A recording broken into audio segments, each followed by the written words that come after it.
bride's family. Let us all welcome from their youngest, Miss. So, mga sister, brother, ready na the titos and titas of the bride.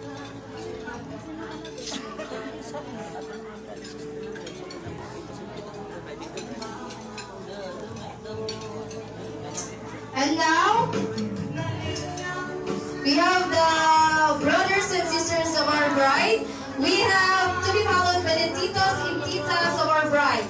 First, we have Siti Aisa Nando Abad.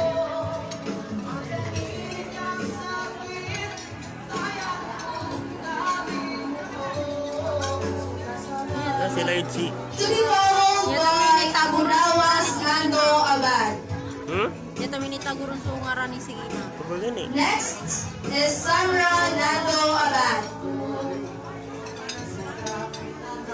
To be followed by Casmira Nando Abad. And of course, their gorgeous sister.